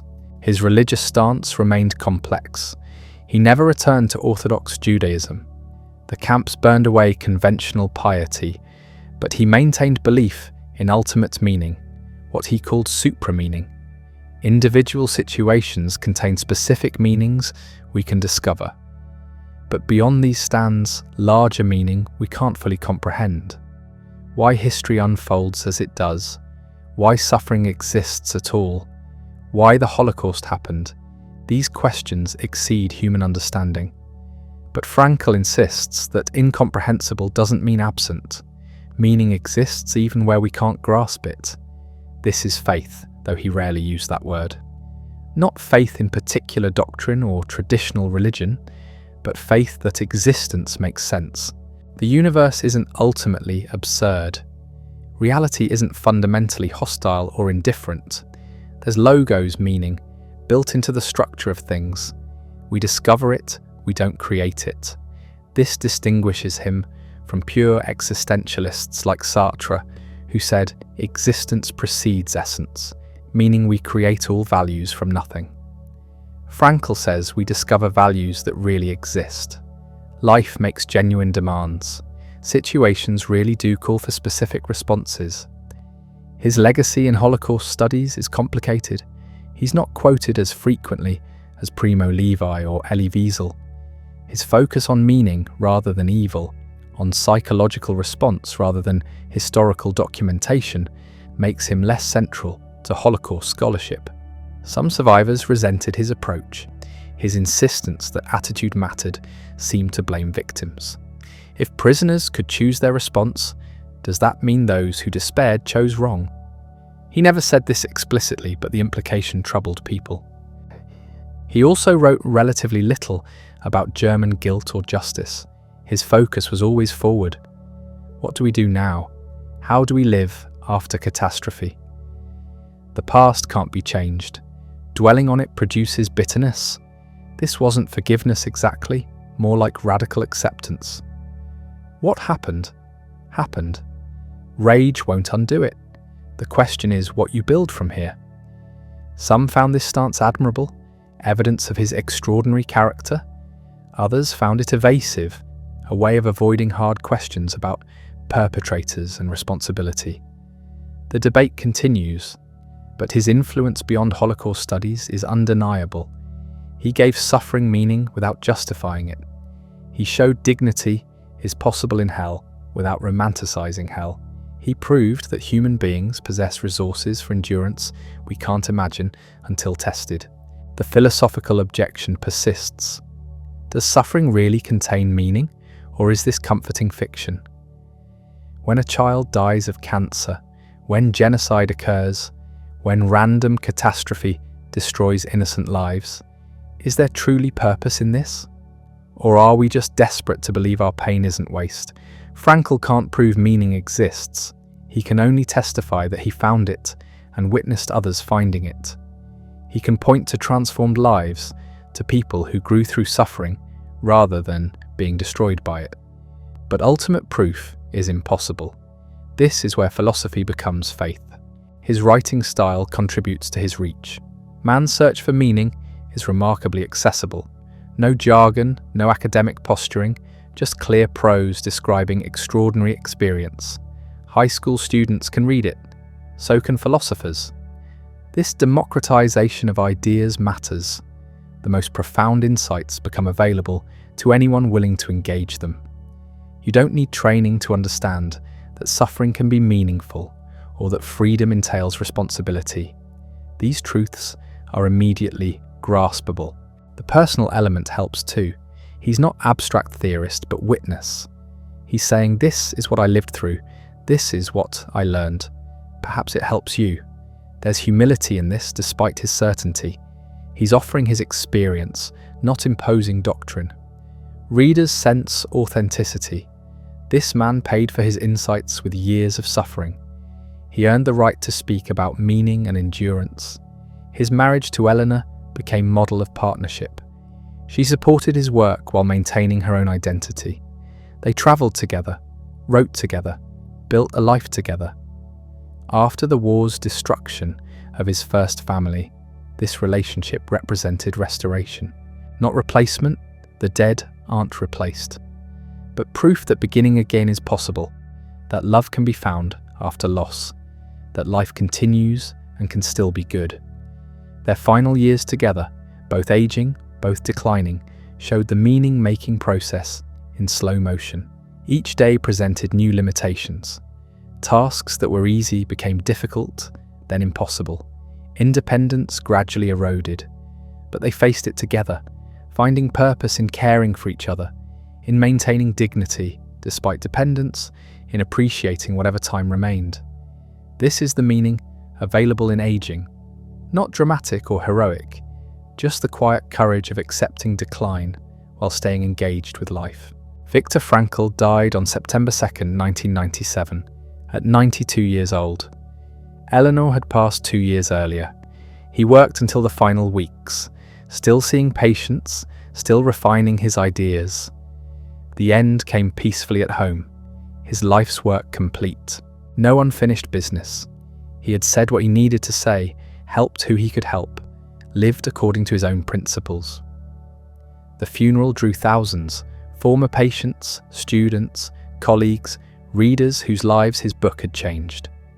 They came to honour a man who had transformed suffering into wisdom, who had proven that meaning survives even the camps. His legacy operates on multiple levels. In psychiatry, logotherapy continues as practiced modality.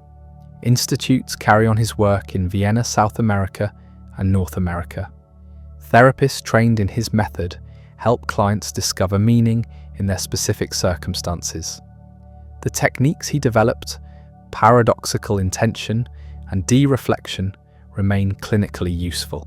But the professional continuation is actually the smallest part of his influence. Man's Search for Meaning has sold over 16 million copies in 50 languages. It appears on high school reading lists, college syllabi, recommend book lists for anyone facing difficulty. This reach exceeds what most philosophers achieve. Kant shaped academic thought profoundly, but ordinary people don't read the critique of pure reason for comfort during crisis. Frankl bridges the gap. His philosophy is simultaneously rigorous and accessible, theoretical and immediately practical. The book's placement matters too. It sits in self-help sections and philosophy sections, psychology and memoir. This categorical ambiguity reflects its nature. It refuses neat classification because it addresses the whole human condition, not just one aspect. The camps are the occasion for the insight, but the insight applies universally. Anyone can ask what my life means. Anyone can choose their attitude. The extremity of his example makes the principle visible, but the principle operates everywhere. Survivors of other atrocities found resonance. Cambodian genocide survivors, Rwandan survivors, veterans with PTSD, refugees from war zones, they recognized something true in his account. The specifics differ, but the fundamental dynamics he described, the search for meaning amid horror, the importance of inner freedom, the difference between those who endured and those who didn't. These patterns repeat. His framework helps people understand their own experiences, but criticism persists and deserves consideration.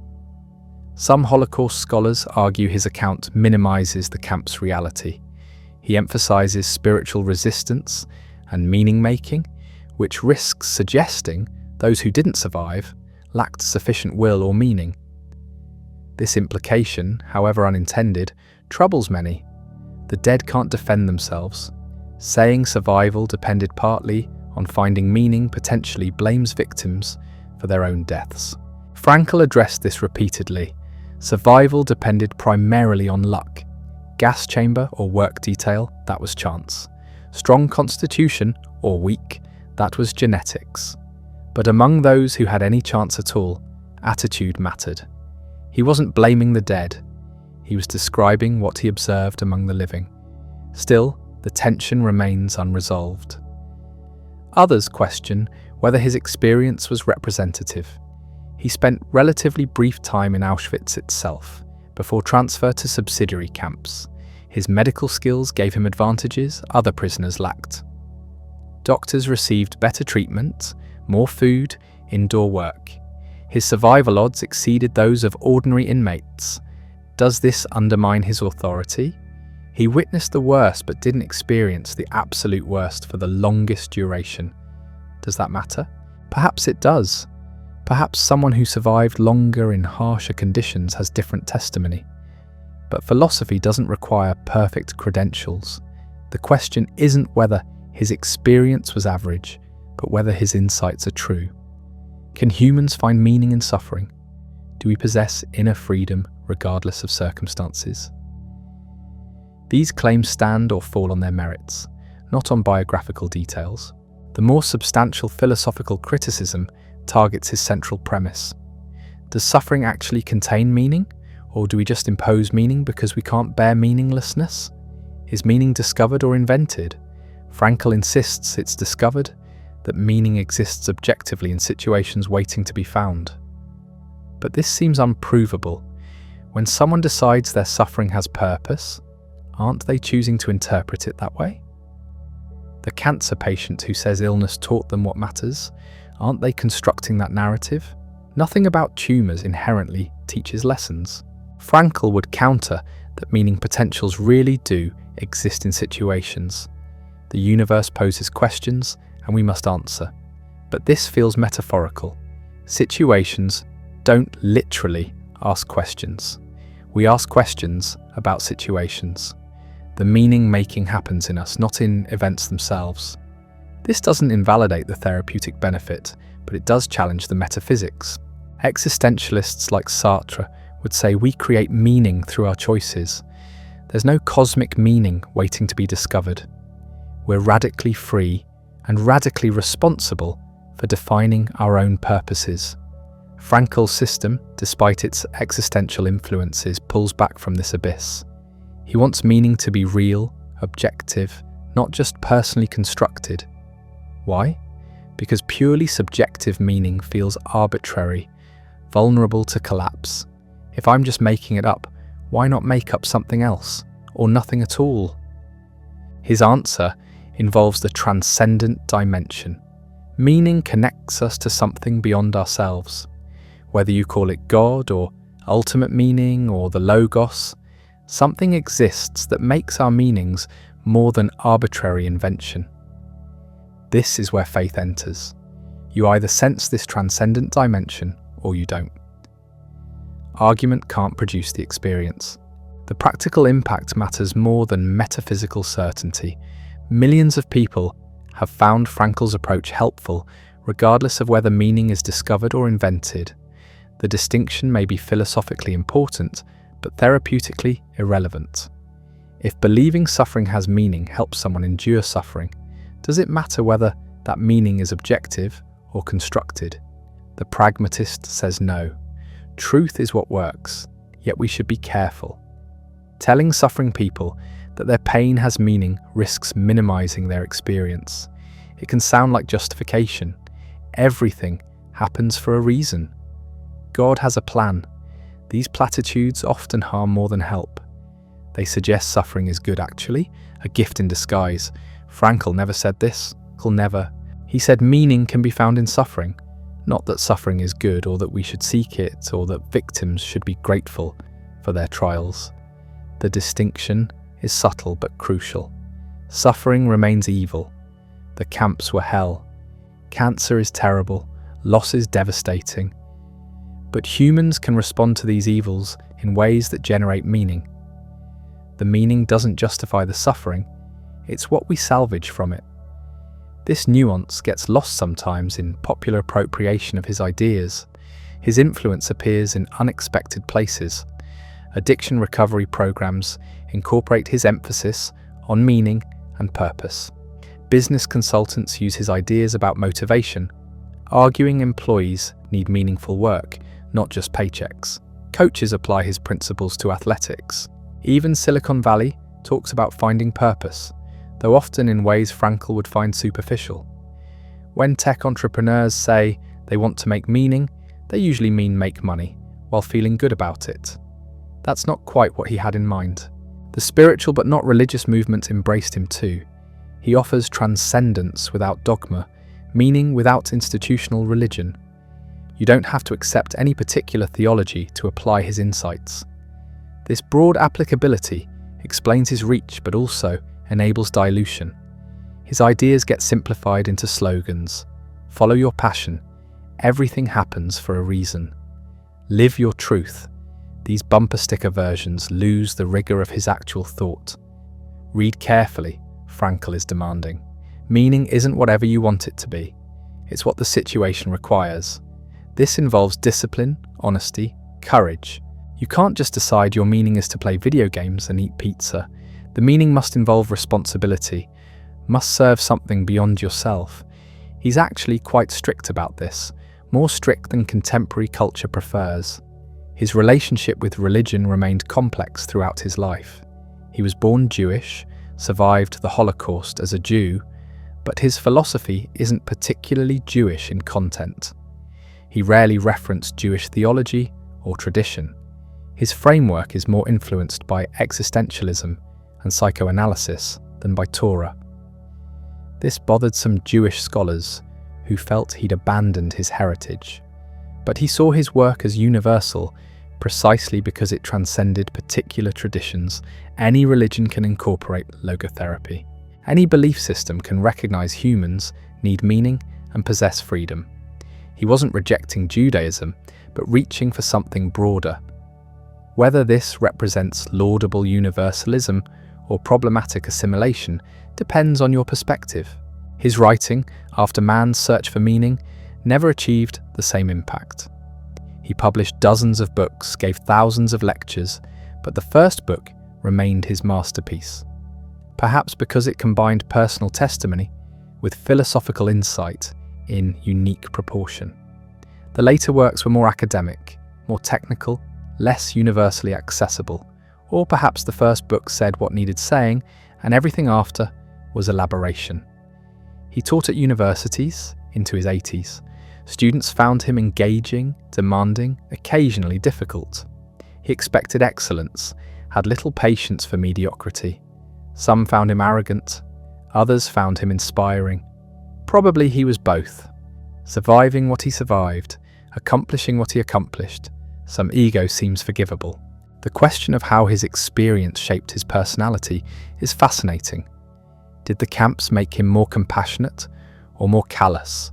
More patient or more demanding? Did witnessing humanity's worst make him cynical or hopeful?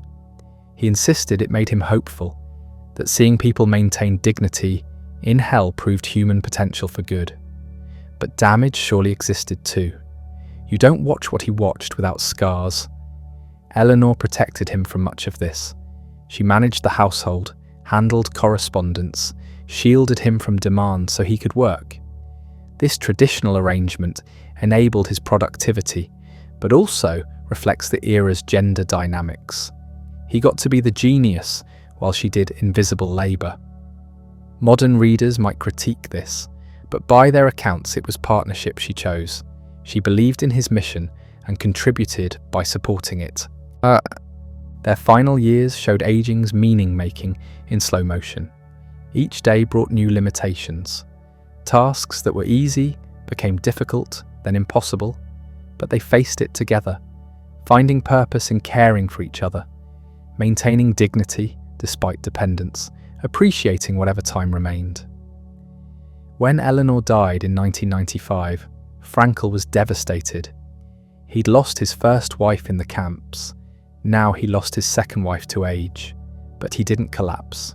He continued working, seeing patients, writing. The meaning of his life didn't end because she died. It incorporated her death, as he'd incorporated every loss. This is what his philosophy demands. You go on because going on is what meaning requires. His own death 2 years later completed the circle. He'd spent 7 decades after liberation teaching others how to face suffering and death. Now he faced his own. By all accounts, he did so with the courage and clarity he'd advocated. No panic, no despair, just acceptance. His life's work was done. The message was delivered. Millions had heard it and would continue hearing it. He could rest. What endures? The book, certainly. Man's search for meaning will be read as long as people face suffering, which means forever. The specific techniques of logotherapy may fade as therapeutic fashions change, but the core insight remains permanently relevant. Humans need meaning. We possess freedom even in constraint. How we respond to unavoidable suffering defines us. This last point might be his most important contribution.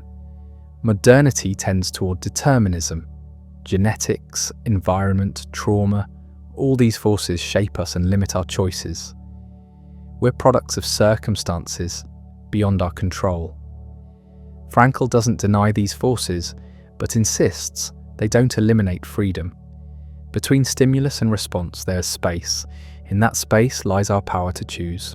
However small that space, however limited our options, the choice remains ours. The camps proved this under extreme conditions. If freedom existed there, it exists everywhere. You can't claim your circumstances prevent meaningful choice when Frankl made meaningful choices in Auschwitz. This makes his testimony uncomfortable. It removes excuses. It demands responsibility, but it also offers hope. If he found meaning there, you can find meaning here. The final assessment is this. Viktor Frankl took the 20th century's worst evil and extracted from it a philosophy of hope without denying the horror.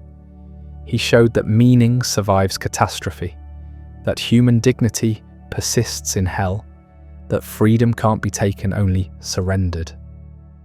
Whether his metaphysics are correct remains debatable, but his testimony is undeniable. He lived what he taught, and millions have found in his words the strength to face their own suffering with courage and purpose.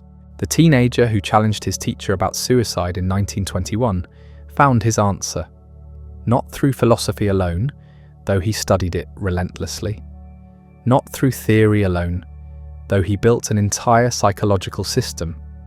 He found it through living, through surviving what shouldn't be survivable, through losing everything and choosing to build again, through transforming personal catastrophe into universal insight. Viktor Frankl's life spanned nearly the entire 20th century. He witnessed its heights and depths, the intellectual ferment of Vienna between the wars, the descent into totalitarian nightmare, the systematic attempt to erase an entire people, the slow reconstruction afterward, the Cold War standoff, the rise of affluence alongside spiritual emptiness.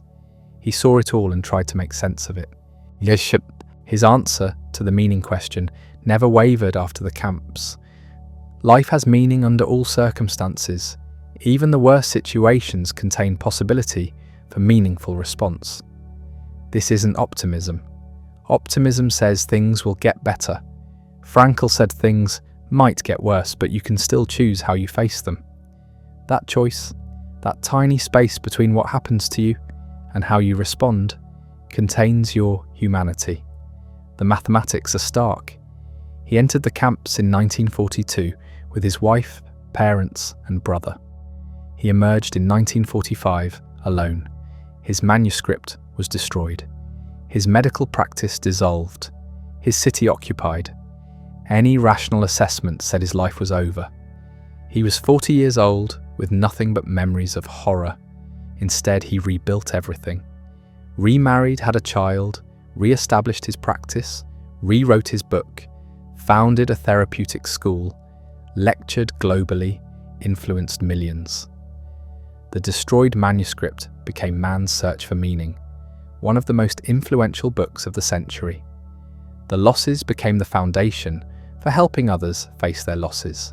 This wasn't resilience in the contemporary sense. He didn't bounce back. You don't bounce back from watching your family murdered. He transformed. He used suffering as raw material for something larger than himself.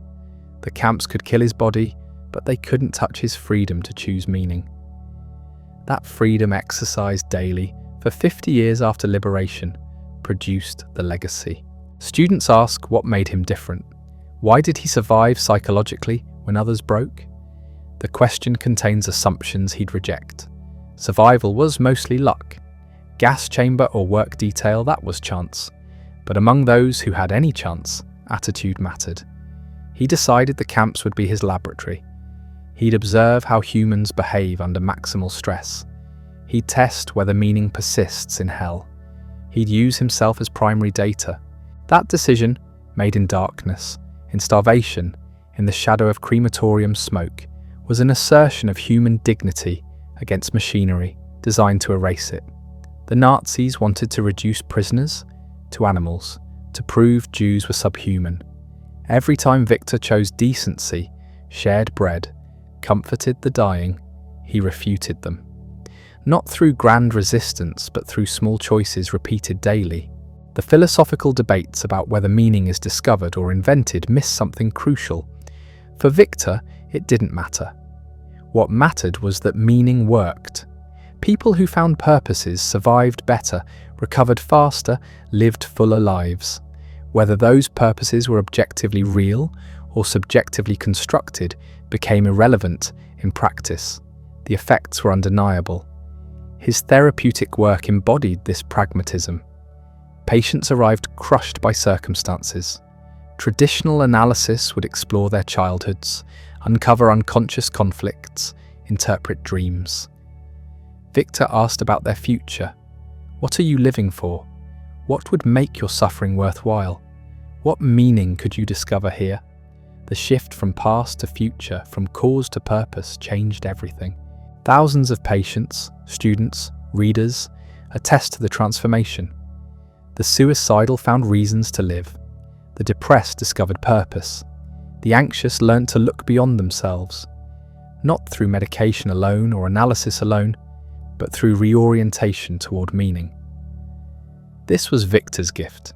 He showed people how to find what they were missing without knowing they were searching. The critics who say he blamed victims for their suffering misread him fundamentally. He never said those who died lacked meaning or will. He said among those who survived, meaning helped. The distinction is everything. Most deaths were pure murder, nothing to do with attitude or choice. But at the margins, where survival was possible, psychological factors mattered. That's not controversial, that's observation. His emphasis on responsibility troubles the therapeutic age. We're encouraged to understand ourselves as products of forces beyond our control. Trauma explains our dysfunction. Genetics limit our potential. Society constrains our options. All true to varying degrees.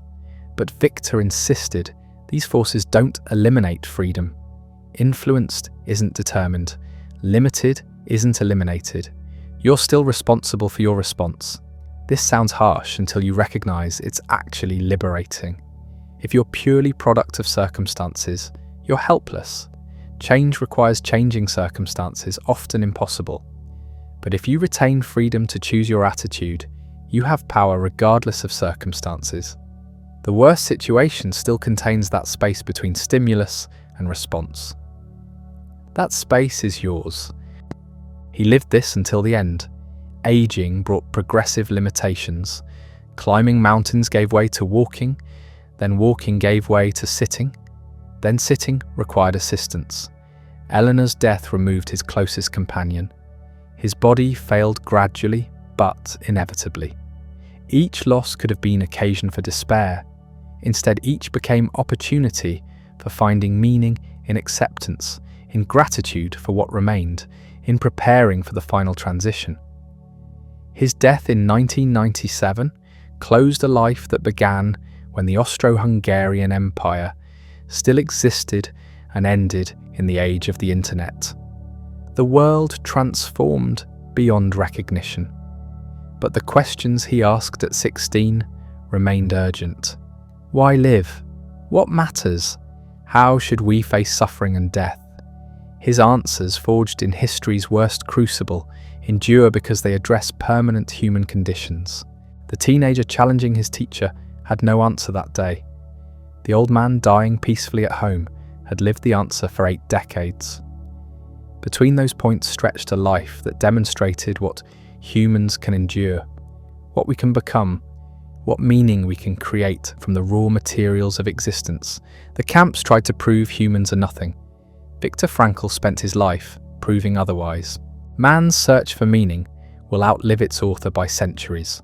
Not because it's perfect philosophy, critics find legitimate flaws. Not because it's complete psychology, therapeutic fashions change, but because it speaks truth about the human condition that people recognize immediately. You need meaning more than you need comfort. You possess freedom even in constraint. How you respond to unavoidable suffering defines you more than the suffering itself.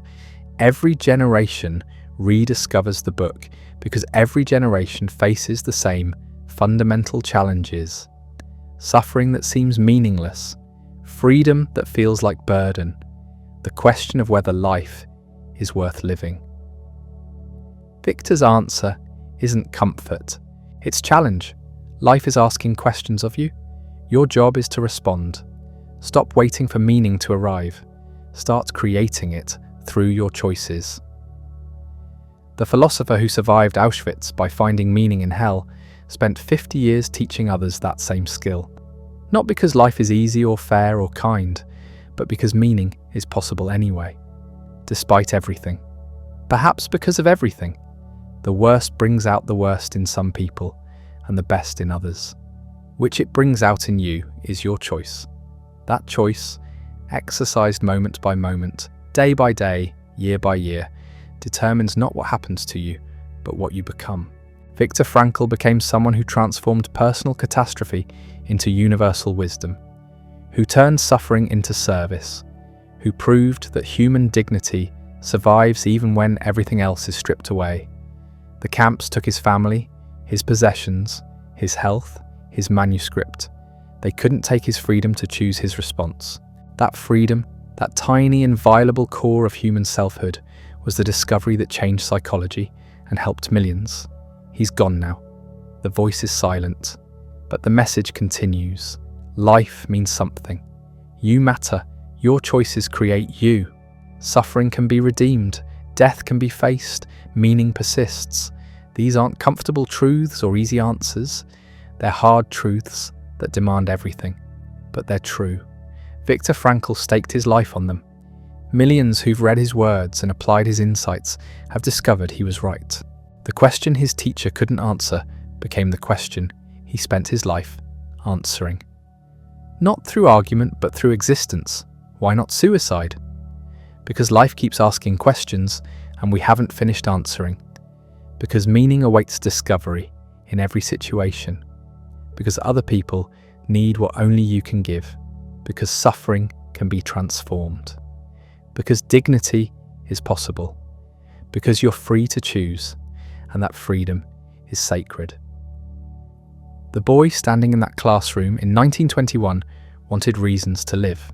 The man who emerged from the camps in 1945 had found them in the worst place imaginable. The teacher who spent 50 years sharing what he'd learned gave those reasons to millions. The legacy isn't a system or a school or even a book. It's a way of being human that refuses despair, embraces responsibility, and finds meaning against all odds. Viktor Frankl proved that the human spirit is stronger than the worst circumstances, that freedom survives when everything else is destroyed. That meaning is possible even in hell, not because life is good, often it isn't, but because we're capable of making it meaningful through how we respond. That capacity, tested absolutely in the camps and demonstrated daily afterward, is his testament. The wisest response to his life and work isn't agreement or disagreement, it's application. Take the insight and test it against your own experience. When suffering finds you, and it will, ask what meaning you can discover or create. When freedom overwhelms you with its possibilities, ask what life is demanding from you. When death approaches yours or someone you love, ask what attitude you'll choose. These aren't theoretical questions. They're the questions existence poses to every human being. Viktor Frankl showed us one way to answer. Not the only way, but a way that worked in the worst conditions humans have created. If meaning survived there, it can survive anywhere, including here, including now, including in whatever circumstances you face. That possibility, that inextinguishable human capacity for meaning, is what he lived and what he left behind.